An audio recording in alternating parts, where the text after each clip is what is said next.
2024 അതിജീവനത്തിന്റെ വർഷമായിരുന്നുവെന്ന് വെളിപ്പെടുത്തി നടിയും മോഡലുമായ ഷോൺ റോമി. ചർമ്മത്തെ ബാധിച്ച ഓട്ടോ ഇമ്മ്യൂൺ അവസ്ഥയാണ് നടിയുടെ ജീവിതം സങ്കീർണമാക്കി മാറ്റിയത്. തലമുടിയടക്കം കൊഴിഞ്ഞുപോകുന്ന സാഹചര്യമുണ്ടായെന്നും സ്റ്റിറോയിഡ് ഇഞ്ചക്ഷൻ എടുക്കേണ്ടി വന്നുവെന്നും ഷോൺ പറയുന്നു. 2024 എന്നെ സംബന്ധിച്ചിടത്തോളം കുറച്ച് വൈൽഡായിരുന്നു. എന്നെ ബാധിച്ച ഓട്ടോ ഇമ്മ്യൂൺ അവസ്ഥ കൈവിട്ട സാഹചര്യമായിരുന്നു.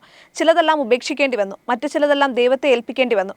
എന്റെ ബെസ്റ്റിയുമായി ഒത്തുചേർന്നു. അവളെ ദൈവം എന്നിലേക്ക് എത്തിച്ചതാണ്. അവളുടെ വാക്കുകൾ വിശ്വസിച്ചത് ഞാൻ ഓർക്കുന്നു. ഇതൊരു ഘട്ടം മാത്രമാണ്. എന്റെ തലമുടിയിഴകൾ ഒരു മാസത്തിനുള്ളിൽ തിരികെ വരുമെന്ന് അവൾ പറഞ്ഞു. അങ്ങനെ തന്നെ സംഭവിച്ചു.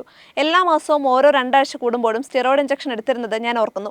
ഓഗസ്റ്റ് മുതൽ ഇങ്ങോട്ട് എല്ലാ മാസവും ഓരോന്ന് വീതവും. വർക്കൗട്ട് ചെയ്യാനോ കഠിനമായി എന്തെങ്കിലും ചെയ്യാനോ ഞാൻ ഭയന്നു. ശക്തമായി എന്ത് ചെയ്താലും ഉടൻ തന്നെ ആർത്തവം ആരംഭിച്ചിരുന്നു. ശരിക്കും എനിക്ക് ജീവിതത്തിന്റെ വേഗത കുറയ്ക്കേണ്ടതായി വന്നു.